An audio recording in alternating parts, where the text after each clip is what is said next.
Olá, bom dia, primeiro ano. Nossa, que saudade de vocês, viu? Saudade da nossa classe, saudade da nossa turminha, da nossa escola também. Espero que vocês estejam bem. Começa agora a sua aula de filosofia. E aqui, nesse momento agora, eu gostaria de perguntar para você qual seria a sua impressão se um dia eu chegasse na sala de aula assim. E se eu aparecesse assim, falando que Alá é Deus? Hã? E se eu aparecesse dessa outra maneira? Eu poderia aparecer assim também, para te dar aula de filosofia. O que você ia achar? Hum? E também poderia aparecer de uma outra maneira. E eu poderia aparecer assim também. Bom, que você acha? Qual é o personagem que combina mais comigo? Né, desses três aí que eu acabei de representar. E agora eu tô sem óculos, vou trazer um pouquinho mais perto a câmera aqui pra gente falar um pouquinho melhor. Subir aqui um pouquinho. Não vai ter como editar esse vídeo, não tem jeito, então vocês vão ter que aturar o seu professor fazendo tudo isso aqui ao vivo. Pronto, aí, assim. Ao vivo não, né? Fazendo tudo aqui de improviso, melhor dizendo. Bom, qual que você acha que é aquilo que parece que é mais a minha cara?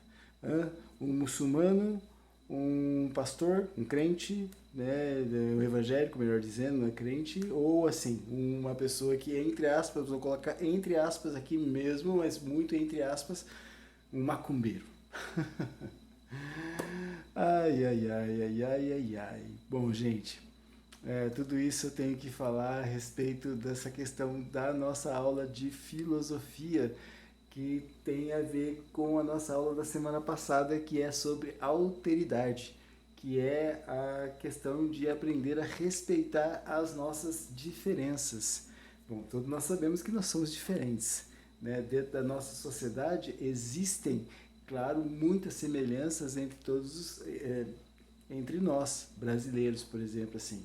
Um exemplo é que eu vou te dar agora. A maior parte dos brasileiros, eles são cristãos, né?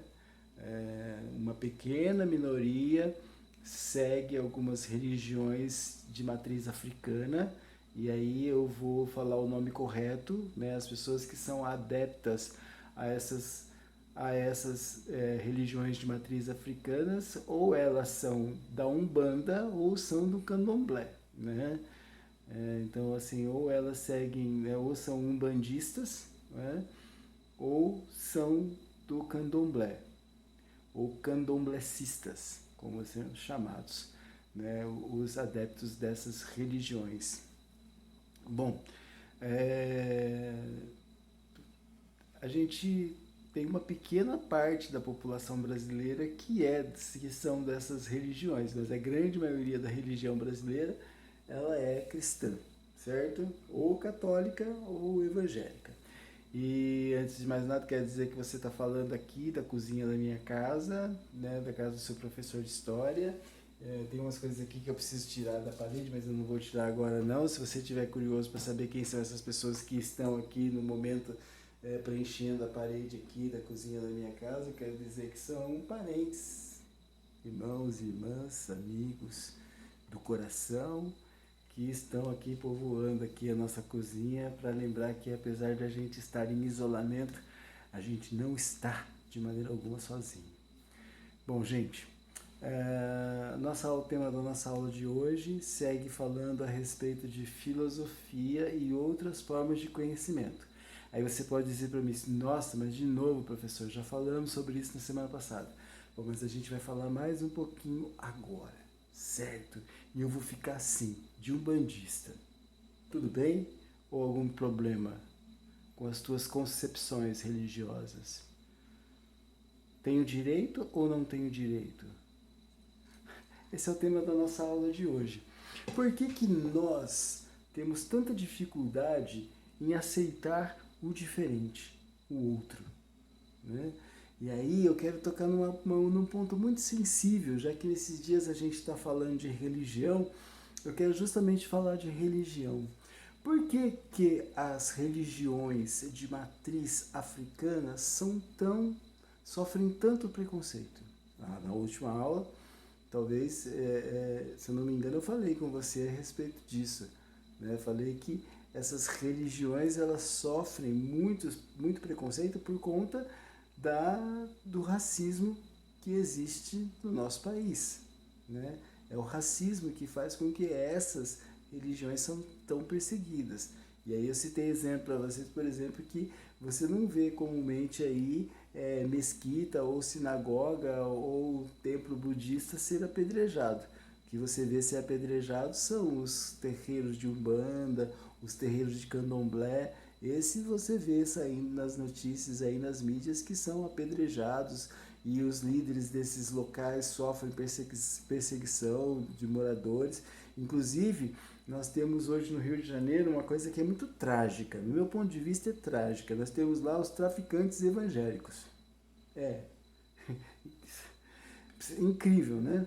Pois é, esses traficantes evangélicos, eles estão perseguindo os moradores das comunidades que são adeptos da religião de religiões de matriz africana. Então o que eles fazem? Eles invadem esses terreiros, quebram os altares dessas pessoas e expulsam essas pessoas da comunidade. E aí, o que você acha disso? Normal? Para muita gente isso é normal. Para muita gente está certo. O que me deixa de cabelo em pé é saber que tem muita gente que aprova um tipo de atitude como essa e acha que está correto, porque existe um único Deus, existe uma única religião. E aí eu pergunto, qual é a única religião? Qual é esse único Deus? Qual é a certeza que você tem de que o Deus do outro não é verdadeiro? Bom, a nossa aula fala sobre aceitar as diferenças, né? A palavra que nós estudamos, que ficou incumbida de vocês pesquisarem, é justamente a palavra alteridade. E talvez essa minha forma de falar, essa minha forma de conduzir essa aula, pode te parecer muito provocativa. E talvez você esteja aí um pouco incomodado de eu estar usando aqui colares, de eu estar usando essa camisa branca aqui, representando a sagrada, vamos dizer assim, né, sagrada Umbanda, como também é sagrado o cristianismo, como é sagrado o islamismo. Por que é sagrado? Por que eu digo que são sagrados? Porque estão no lugar de sagrado dentro de nós, dentro das pessoas que são adeptas a essas religiões. Assim como o Cristo Jesus está dentro de você, que é cristão ou cristã, no lugar de supremacia dentro do seu interior, para outras religiões, para adeptos de outras religiões, por exemplo, do islamismo, Alá, ou o seu representante na terra, o profeta Maomé, eles estão ocupam lugares especiais dentro do interior das pessoas que são adeptas a essa religião.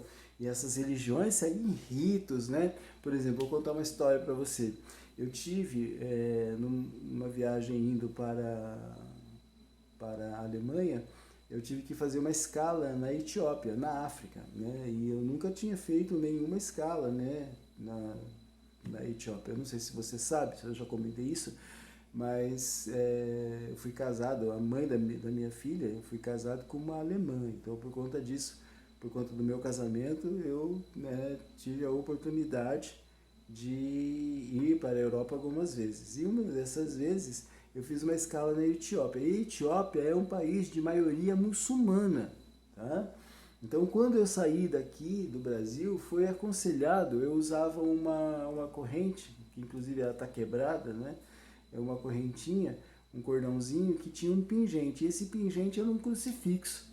E aí eu fui aconselhado ao sair daqui do Brasil, no aeroporto, e dizer assim, olha, é melhor você... Ela estava por fora, né, da camiseta, uma correntinha fina, né, nada dessa coisa de rap, não. De rapper, não, é uma coisa bem discreta, e um crucifixo bem discreto, só que estava aparecendo, aí a pessoa falou assim, ó, você está indo para um país muçulmano, é melhor você guardar, né, esconder isso, né. Bom, e chegando lá no aeroporto da Etiópia, eu fui utilizar o banheiro, e aí perto do banheiro, né, tinha e o banheiro era especial por quê? Porque esse banheiro tinha um lugar onde as pessoas podiam lavar os pés. Podiam lavar os pés dentro do banheiro, mas ele pergunta por quê. Perto do banheiro tinha uma sala de oração, e essa sala de oração era destinada aos praticantes do islamismo para fazer das suas orações que são diárias e que são normas, são ritos que devem ser observados, né, na manhã, no início da manhã, no meio-dia e no final da tarde. Então, nesses 3 períodos, o muçulmano ele se volta para Meca, que é a cidade sagrada do islamismo, e faz as suas orações. Para entrar nesse espaço de oração é necessário fazer alguns rituais, que rituais de limpeza, de purificação. E esses é lavar a mão, lavar o pescoço, lavar uma parte da cabeça e lavar os pés. E é claro que depois que você lava os pés, você entra descalço na sala de oração, certo? Então eu estava ali vendo tudo isso assim, e aí eu fui no banheiro e as pessoas, né, os homens, é uma sala de oração, tem a sala de oração das mulheres e a sala de oração dos homens, né, porque dentro das mesquitas, que são os templos de adoração dos muçulmanos, homens e mulheres não frequentam o espaço ao mesmo tempo, né, ou se frequentam, eles estão separados por um corredor gigantesco lá e tal, né, bom, enfim. Então, eu me deparei com essa cultura diferente, né? Com essa questão muito diferente da religiosidade, né? Inclusive essa questão de colocar o crucifixo para dentro da camiseta, de esconder, né? De certa forma, um aspecto da minha religiosidade para entrar em outra, né, religiosidade, né? Por exemplo, então você pode ter certeza, né, que muitas pessoas que são adeptas ao candomblé ou à umbanda, elas não utilizam esses símbolos que lembram essas religiões, sabe por quê? Porque tem medo de sofrer preconceito. E acabam sofrendo preconceito, claro que acabam sofrendo preconceito, né? Então, tipo assim, eu já escutei música, né, na escola, tipo de música assim, que com batuque, com tambor, e aí um aluno pergunta para mim, nossa, professor, que música de macumba? Que preguiça que dá para falar para essa pessoa que ela está sendo preconceituosa, né? E ainda que se fosse uma música,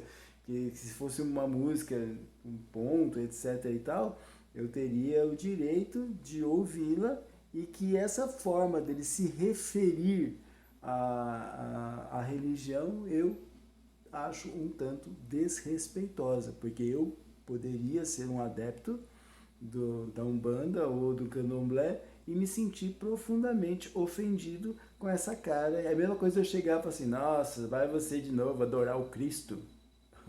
É claro que isso, né, estou sendo muito provocativo mesmo, mas eu tenho um profundo respeito pela crença alheia, né, pela crença do outro.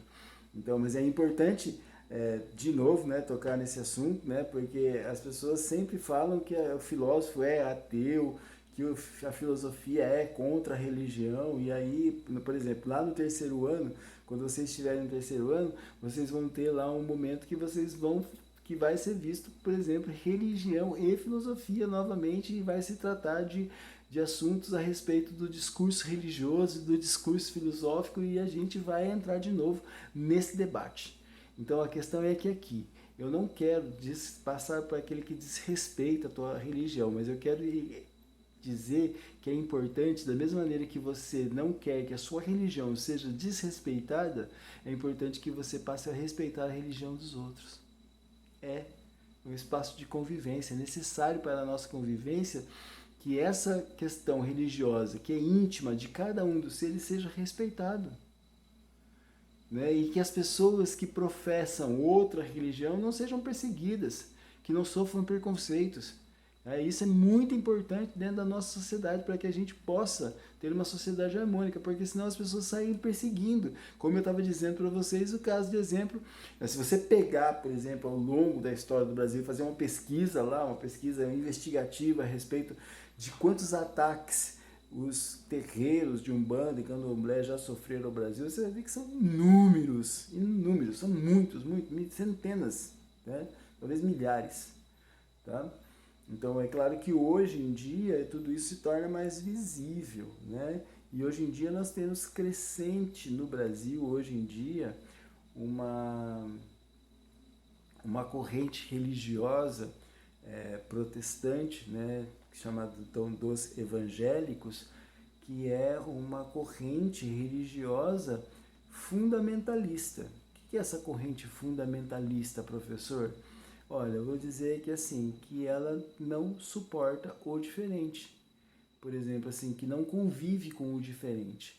Você achar, por exemplo, que a religião do outro é coisa errada, que é do inimigo, que é do Satanás, tá? Você pode achar isso, tá? Mas a tua atitude, né, dentro de um estado que agrega, né, dentro de um país que agrega, que dá liberdade de culto para todos os outros brasileiros, por exemplo, eu sou brasileiro, e se eu não quero seguir a religião protestante, eu não vou seguir, porque não há nada na Constituição e nas leis que me obrigue a ser.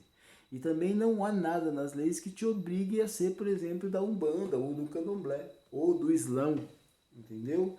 Então essa questão da liberdade religiosa é uma coisa muito importante para a gente entender o nosso espaço e o direito que nós temos enquanto indivíduos dessa sociedade de professar a fé que bem entendemos, inclusive a não fé, né? Então muitas pessoas sofrem preconceito porque elas se dizem ateus, né? Ateu, aquele que não acredita em Deus, que não acredita na espiritualidade, que não acredita no sobrenatural. São pessoas materialistas, acreditam em tudo que está aqui, né?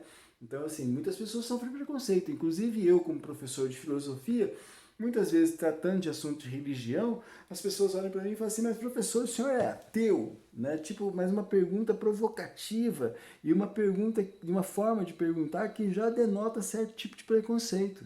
E aí, meu querido, eu vou dizer para você que, olha, eu conheço muitos ateus, conheço muitos. Eu mesmo, assim, durante a minha faculdade, assim, eu confesso para você que eu quis ser ateu, que eu estava assim, de certa forma, entrando na minha juventude, meus 19, 20 anos de idade, né, e experimentando, né, dentro da faculdade, outros saberes. E aí eu queria saber dessa questão de que é descrer, não, o que é não crer, né, nessa espiritualidade, ser uma pessoa materialista. Bom, acabou que eu tentei, li vários textos a respeito do ateísmo e confesso para você que eu continuo acreditando no sobrenatural, no misterioso, no maravilhoso da vida, entendeu?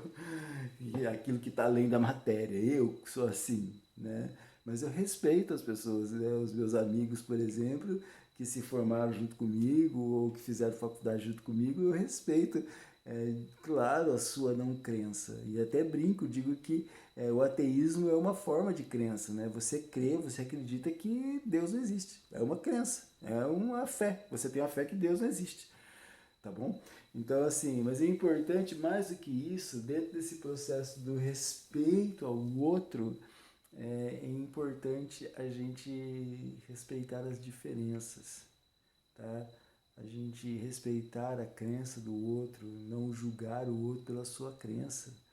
Então eu quero dizer que assim, olha, eu disse aqui agora há pouco, é normal que você pense, por exemplo, que religiões de matriz africana, dentro da sua concepção religiosa, é uma coisa do diabo, né? É isso que as pessoas pensam. As pessoas pensam que é isso, tá?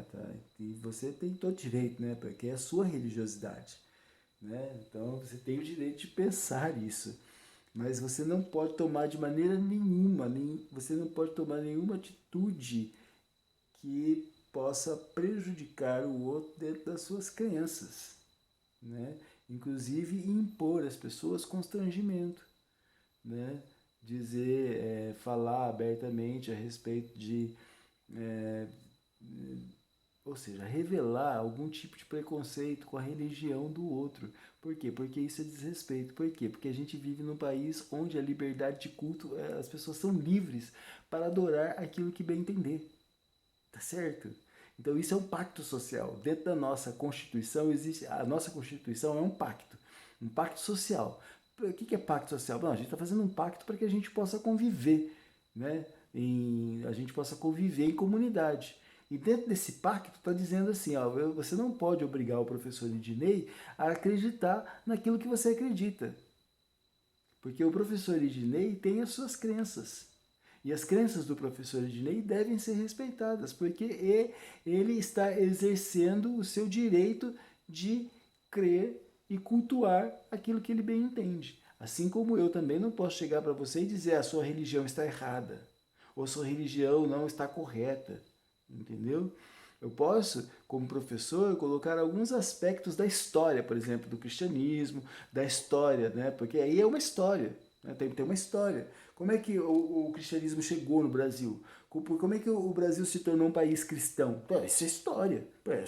O Brasil é um país cristão porque foi colonizado por portugueses e esses portugueses eram cristãos. Certo? Lá no começo do ano, na primeira aula, eu disse para você, se a gente tivesse sido colonizado por indianos, a gente seria hinduísta. Se a gente tivesse sido ou budista ou taoísta, enfim, a gente seria de uma outra religião, de uma outra filosofia religiosa que não é a filosofia do cristianismo. Tudo bem até aqui? Bom, essa aula para mim ela é muito importante. Né? Importante por quê? Primeiro, eu sou negro, tá?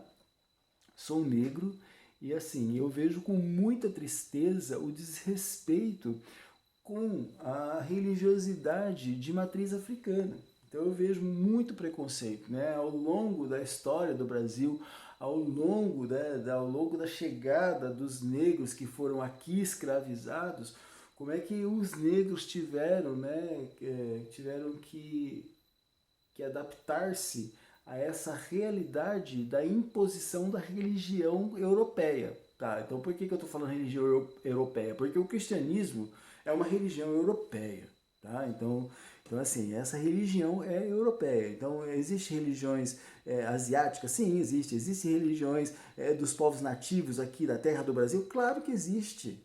Entendeu? Sabe, os povos que estavam aqui, eles adoravam outros deuses. Tá? Então, por exemplo, Tupã, Nhanderu, Iara, Jaci, Maíra, são nomes das divindades indígenas dos povos que habitam esse território desde muito antes que os portugueses chegaram aqui. Aí você pode dizer assim, mas então por que, que o cristianismo ele se tornou então culturalmente a maior religião do Brasil? Por quê? Porque ele foi imposto. Imposto através do quê? Através da força. Tá? Não foi por convencimento. Né? Não se convenceram os índios a rezar o Pai Nosso. Não, se obrigou. E o cristianismo era a religião do colonizador, do explorador, do mais forte. E quanto mais forte, ele impõe a sua cultura aos povos conquistados.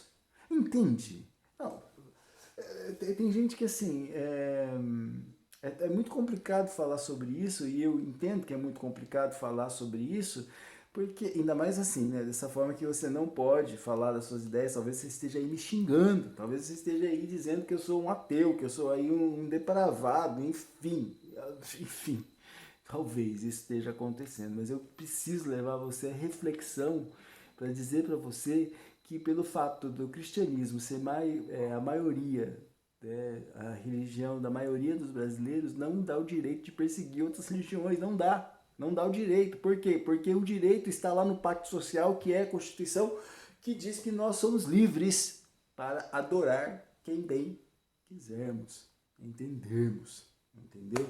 Seja Cristo, seja Buda, seja Alá, seja Oxalá, Iemanjá, seja lá o que for, entendeu? É claro que assim, dentro das religiões, principalmente das religiões monoteístas, sabe o que é religião monoteísta? Sabe o que é monoteísmo?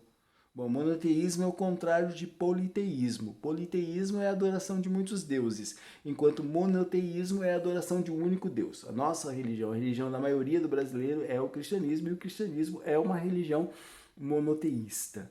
Principalmente nas religiões monoteístas, né, quando fala um único Deus, está dizendo assim, se você acredita numa religião de um único Deus, se é um único, o outro Deus ele não é verdadeiro. Então veja, se você pegar ao longo da história, se você pegar ao longo da história da humanidade, você vai ver que grandes guerras foram travadas, guerras de conquistas, guerras de muito sangue foram travadas em nome da religião, em nome de um Deus, em nome daquela que é o verdadeiro Deus. Então, né, você vê lá, ainda hoje, você vê lá questões da terra, lá da faixa de Gaza, lá no Oriente Próximo, né, ali em Israel, na Palestina. Então a gente vê problemas com religião, né, até hoje, né, essa questão, né, do povo escolhido, que seria o povo judeu, etc. e tal.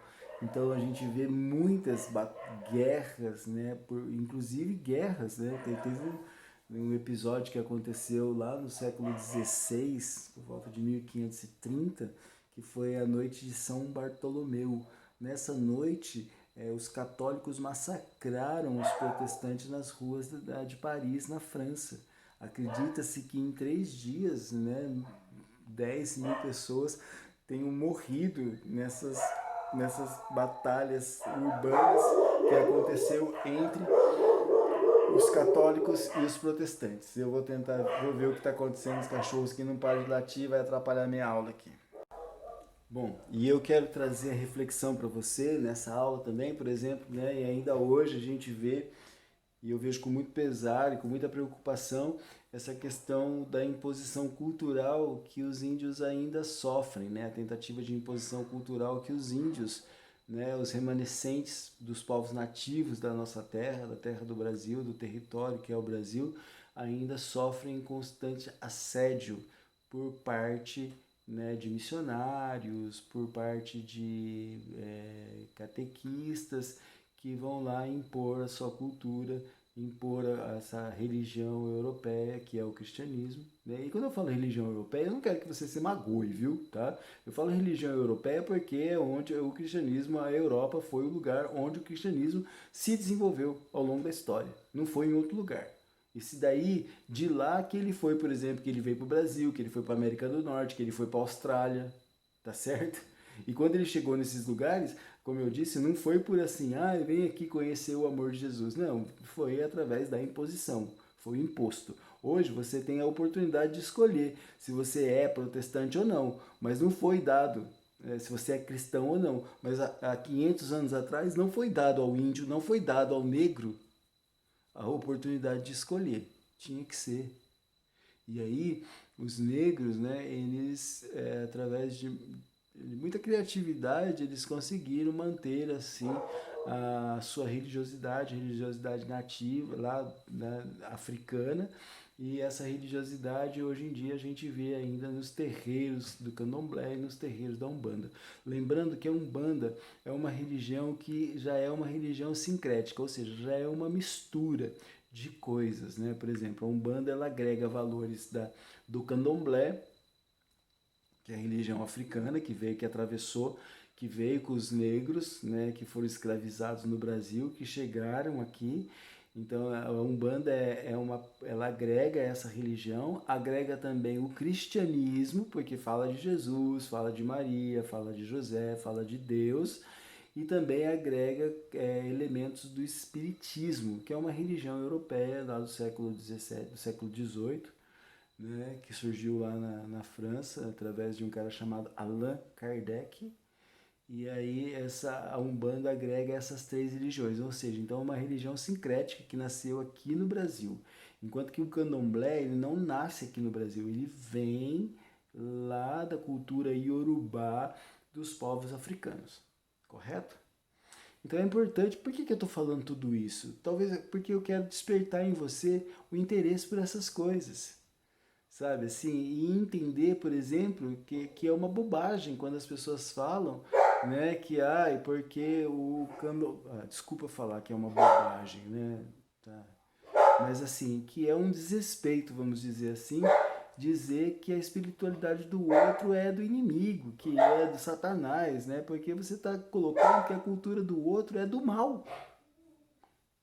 Aí você pode me dizer assim, mas a macumba, as pessoas fazem macumba por mal. Irmão, vai pesquisar, sabe? Sim, irmãzinha, irmãozinho, vai pesquisar e se inteirar um pouquinho mais a respeito do que são, né, essas religiões. E é claro que sim, existem pessoas que se aproveitam, né, de pessoas assim, eu quero fazer lá um mal para outra pessoa, porque aquela pessoa fez mal para mim, eu quero me vingar. Geralmente é isso que acontece. A pessoa, quando ela vai fazer um mal para outra pessoa, vai utilizar de,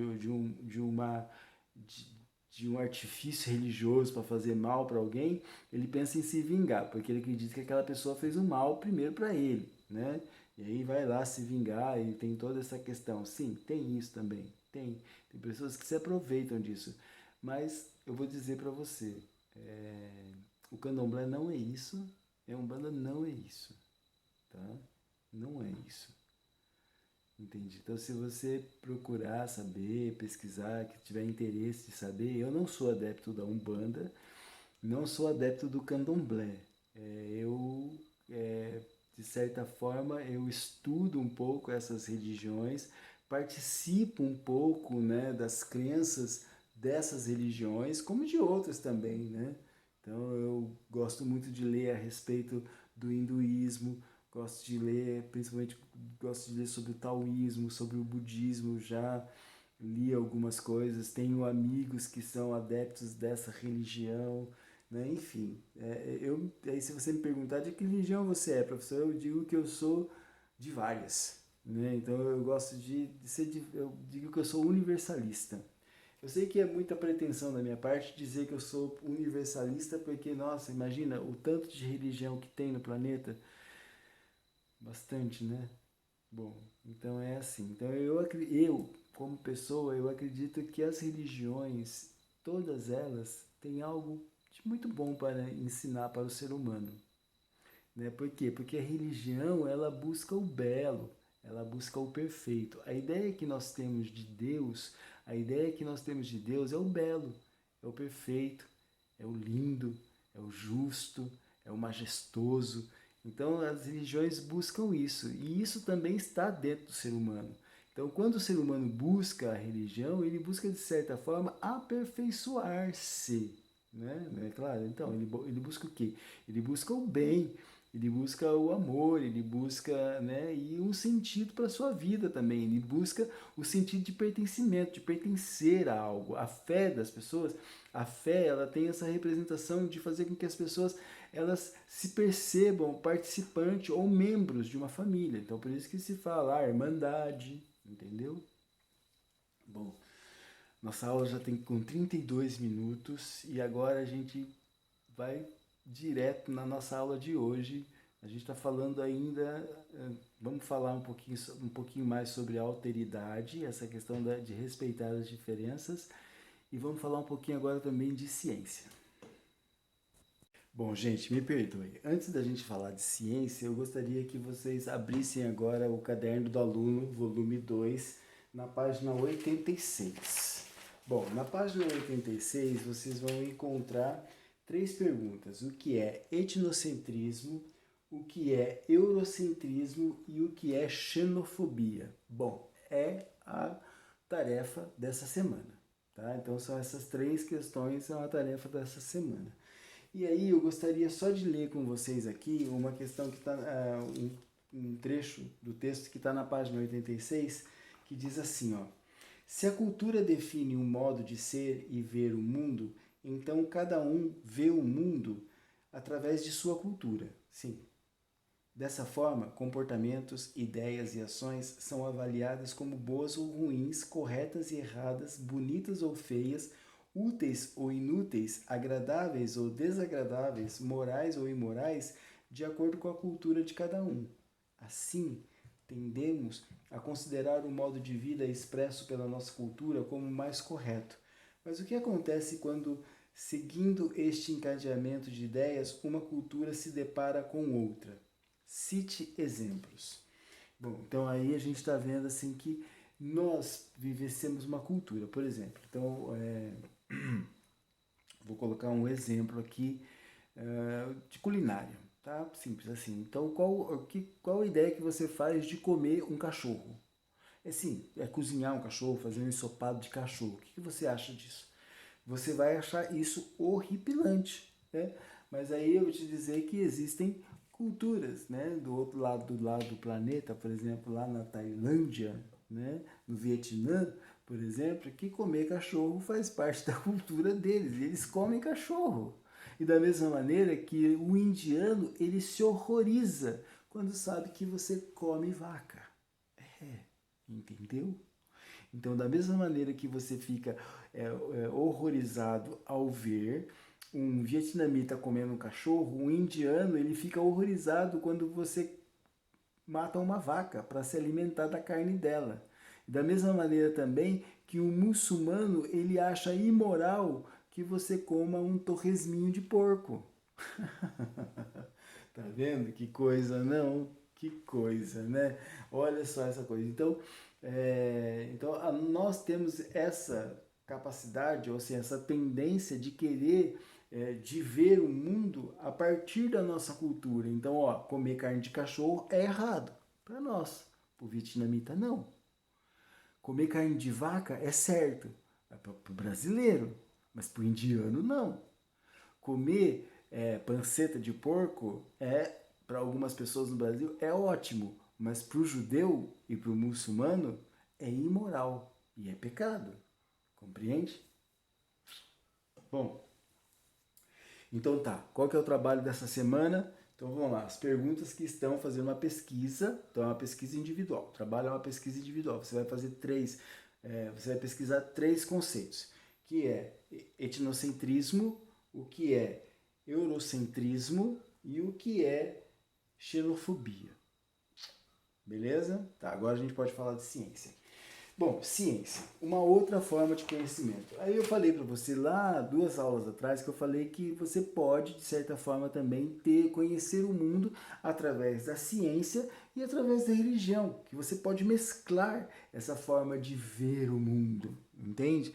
Então aí eu vou te dar um exemplo. Mas como que você pode mesclar essa forma de ver o mundo? Bom, você está se sentindo doente.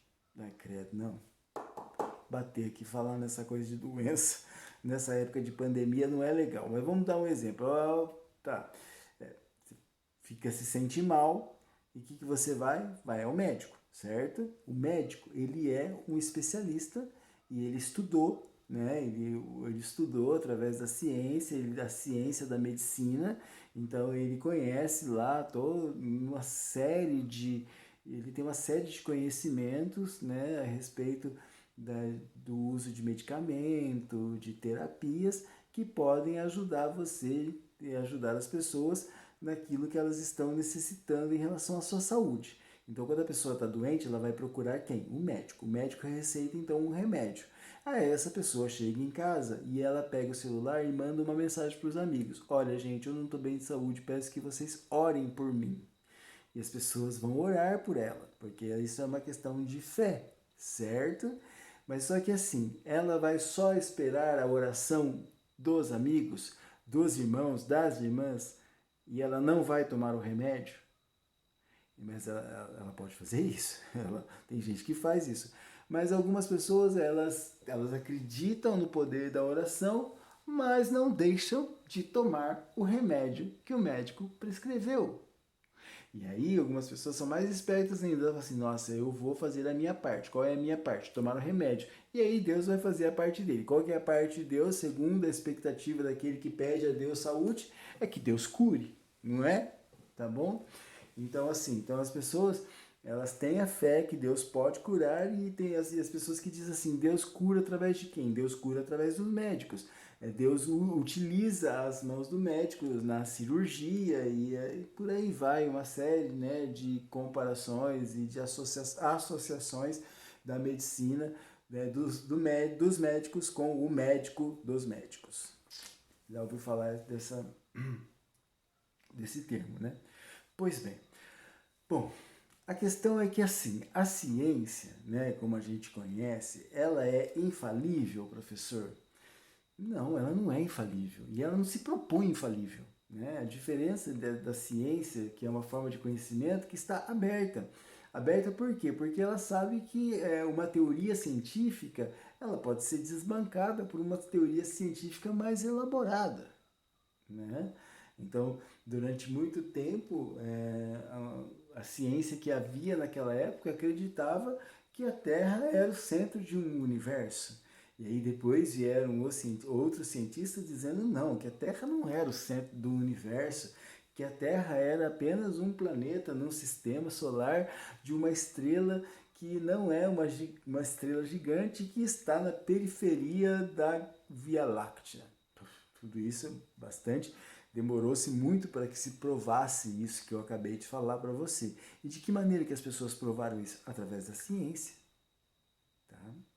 Então, assim, então tem aquelas pessoas que não têm fé na espiritualidade, não têm religião, mas têm fé na ciência. Ela acredita que a ciência pode ajudar a resolver os seus problemas. E eu, se você perguntar para mim, e você? Eu vou perguntar para você então, e você? Acredita que a ciência pode ajudar a resolver os nossos problemas?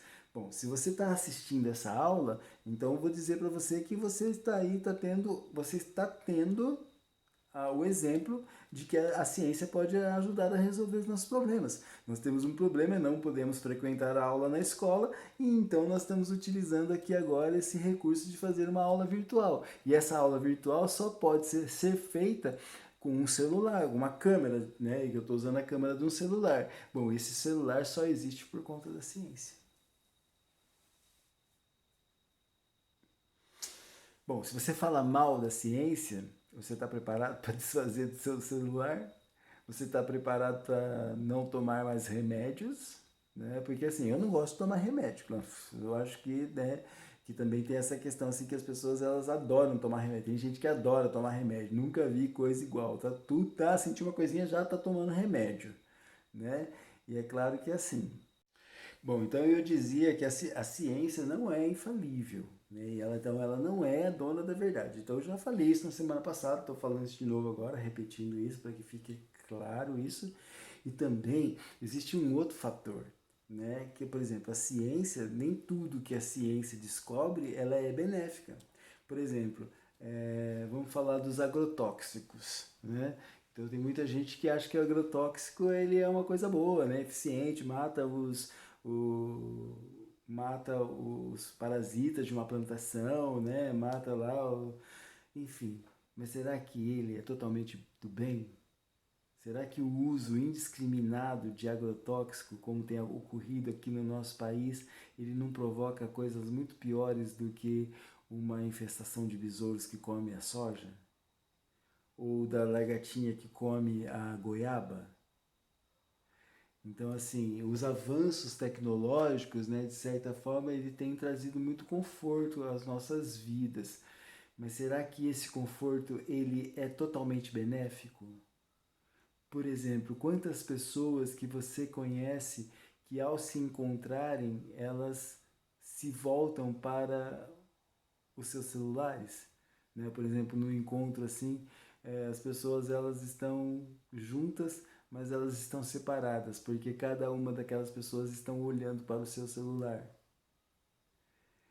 Então, outros avanços tecnológicos, por exemplo, assim, né? Aí eu vou citar um exemplo muito controverso, né? Que tem muitas pessoas que não utilizam micro-ondas. Eu mesmo sou uma pessoa que não utiliza micro-ondas. Eu não acho legal, né? As leituras que eu fiz a respeito do uso desse eletrodoméstico não me tornam o uso dele atrativo. Então, eu não gosto, sério, não gosto. E nem vou falar muito aqui para que você não fique aí cismado. Se você tiver interesse, vá procurar a respeito do micro-ondas, né? Vai saber. Bom, enfim. Então, assim, nem tudo que a ciência produz, ela é benéfica para o ser humano. Eu sou totalmente contra o uso de agrotóxico, né? Então, assim, o uso de agrotóxico, o uso e como se dá o uso de agrotóxico no mundo todo e dessas sementes, né, que são transgênicas, tudo isso eu tenho certeza daquilo que eu vou dizer para você. Isso causa a fome de milhares de pessoas e causa principalmente a degradação do meio ambiente, entende? Então é claro que assim, eu acredito na ciência, mas também eu sou um crítico da ciência, né? Por exemplo, lá no segundo ano, a gente vai, durante um momento, a gente vai estudar sobre bioética, né? Por exemplo, essas pesquisas científicas que, por exemplo, que você sabe que é possível que os pais escolham a cor dos olhos do filho, da filha, o sexo, se vai ser filha, se vai ser menino, se vai ser menina. Então, para algumas pessoas, isso não é positivo, né? Para alguns filósofos, isso não é legal. Isso extrapola a ética, né, da ciência, por exemplo. Né? Bom, gente, a nossa aula vai ficar por aqui. Desculpa a extensão, né? São quase 50 minutos de aula. Espero que você assista, né? Essa aula vai ser em edição mesmo, tá bom? É um bate-papo aqui na cozinha da casa do professor. E é isso, tá certo? Quero que você se cuide. Se você tiver que sair de casa, saia de máscara. Forte abraço e a gente se vê na próxima semana.